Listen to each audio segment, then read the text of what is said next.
Hello guys, welcome back to the channel. तो इस video में हम डिस्कस करेंगे जो एड्रिनल ग्लैंड है वहाँ से कौन से हार्मोन्स, एंडोक्राइन हार्मोन्स निकलते हैं। ठीक है। अच्छा, तो एड्रिनल ग्लैंड जो है उसका मेनली दो हिस्सों में बांटा गया है। उसका एनाटोमिकली उसका दो हिस्सा होता है। एक होता है कॉर्टेक्स, दूसरा होता है मेडुला।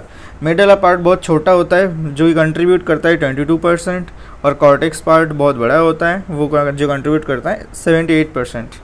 ठीक है। मतलब 1/5 पोर्शन होता है हमारा मेडुला और 4/5 पोर्शन, बाकी 4/5 पोर्शन होता है हमारा कॉर्टेक्स। ओके। तो मेडुला का काम पहले निपटा लेते हैं। तो मेडुला से सिर्फ हमारा कैटेकोलामिन्स हार्मोन्स ही निकलते हैं। कैटेकोलामिन्स मतलब जिसे बोलते हैं हम एपिनेफ्रिन, नॉरएपिनेफ्रिन और डोपामिन। ये तीन हार्मोन को कैटेकोलामिन्स बोलता है और इनमें से सबसे ज़्यादा मिलता है एपिनेफ्रिन। ठीक है। अभी आ जाता है सबसे इंपॉर्टेंट पार्ट कॉर्टेक्स में। तो एड्रिनल ग्लैंड का जो कॉर्टेक्स पार्ट होता है वो मेनली 3 लेयर्स में डिवाइड होता है। एक होता है जोना ग्लोमेरुलोसा, दूसरा होता है जोना फेसिकुलेटा और तीसरा होता है जोना रेटिकुलरिस। क्योंकि ये 3 लेयर्स अलग अलग हैं, ये इसका इम्पोर्टेंस ये है कि यहाँ पे 3 टाइप्स के अलग अलग हार्मोन्स निकलते हैं 3 लेयर्स से।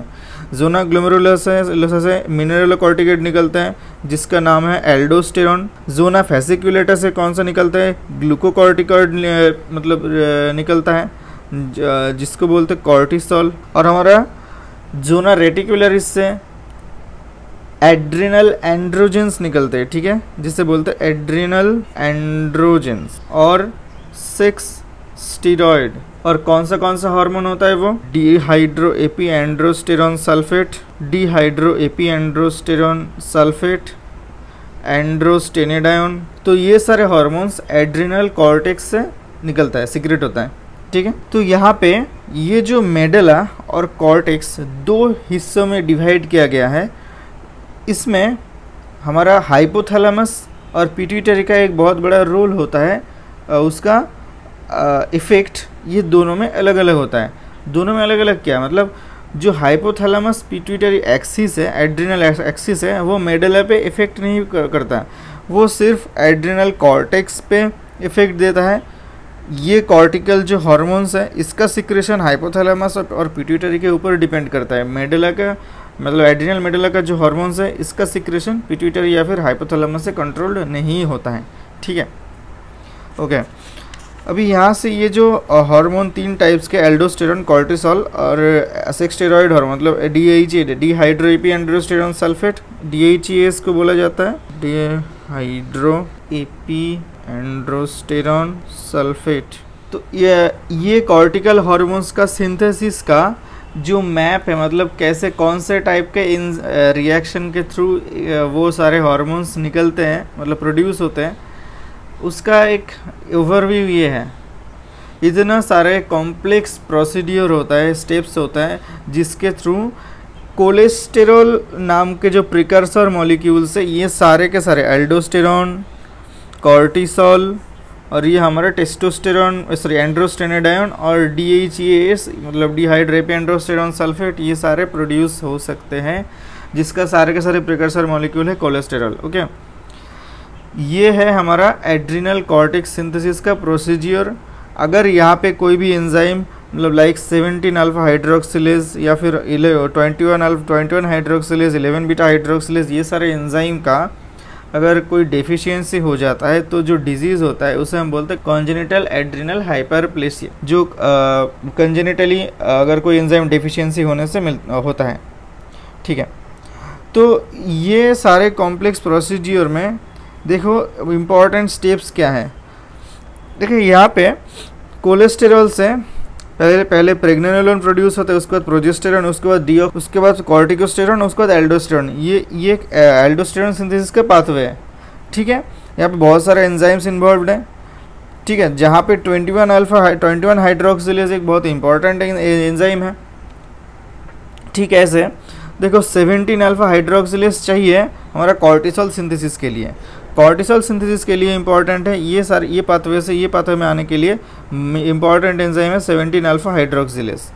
ठीक वैसे यहाँ से कॉर्टिसोल मतलब ये एंजाइम के वजह से कॉर्टिसोल सिंथेसिस हो रहा है।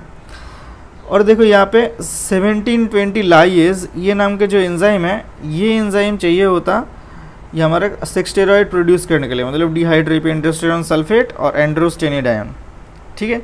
ये दो एंजाइम प्रोड्यूस करने, मतलब मॉलिक्यूल प्रोड्यूस करने के लिए 1720 लाइज नाम के एंजाइम को ज़रूरत होता है। अब देखो DHEA मतलब डाइहाइड्रोएपियोस्टेरोन, यहाँ से DHEAS मतलब सल्फेट, एक सल्फेट कंपाउंड ऐड होने के लिए जो एंजाइम चाहिए होता है वो है सल्फोट्रांसफरेज। अब देखो ये सल्फोट्रांसफरेज एंजाइम का स्पेशलिटी ये है कि ये हमारा सिर्फ एड्रिनल कॉर्टेक्स में मिलता है। मतलब क्लियर करता हूँ, जो DHEA जो मॉलिक्यूल है ये 90% प्रोड्यूस होता है ओवरी से और 10% प्रोड्यूस होता है एड्रिनल कॉर्टेक्स से। लेकिन ये जो DHEAS प्रोड्यूस होने के लिए जो सल्फोट्रांसफरेज चाहिए वो पूरा का पूरा एड्रिनल कॉर्टेक्स से मिलता है। मोनोरेलोकॉर्टिकॉइड सिंथेसिस के लिए कौन सा इलाका चाहिए?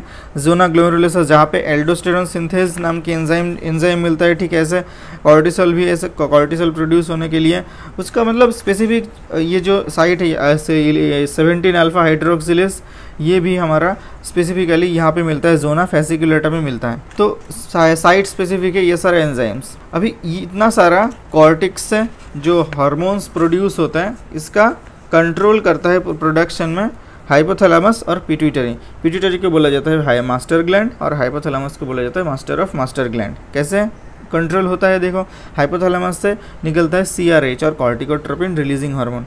पिट्यूटरी से निकलता है ACTH मतलब एड्रीनोकॉर्टिकोट्रोपिक हार्मोन। CRH मतलब कॉर्टिकोट्रोपिन रिलीजिंग हार्मोन और ACTH मतलब एड्रीनोकॉर्टिकोट्रोपिक हार्मोन। ये जा कर के ये देखो ACTH निकलता है हमारा कहाँ से? एंटीरियर पिट्यूटरी वाला पार्ट से, क्योंकि पिट्यूटरी का दो पार्ट होता है, एंटीरियर और पोस्टीरियर। एंटीरियर पार्ट से सीक्रेट होता है, एड्रिनल ग्लैंड पे आया, वहाँ से क्या कॉर्टिसोल, एल्डोस्टेरोन, सेक्स स्टेरॉइड निकला। कॉर्टिसोल बाद में क्या करता है? इन तीनों में से कॉर्टिसोल बाद में अगर इसका सीक्रेशन ज़्यादा हो जाता है वो नेगेटिव फीडबैक प्रोसीड्यूर के थ्रू पिट्यूटरी को इनहिबिट करता है ACTH रिलीज़ करने में, और ठीक वैसे हाइपोथैलेमस को भी इनहिबिट करता है CRH रिलीज़ करने में। ये प्रोसेस को बोला जाता है, ये जो एक्टिविटी है इसे बोला जाता है नेगेटिव फीडबैक कंट्रोल सिस्टम। ठीक है, नेगेटिव फीडबैक कंट्रोल सिस्टम।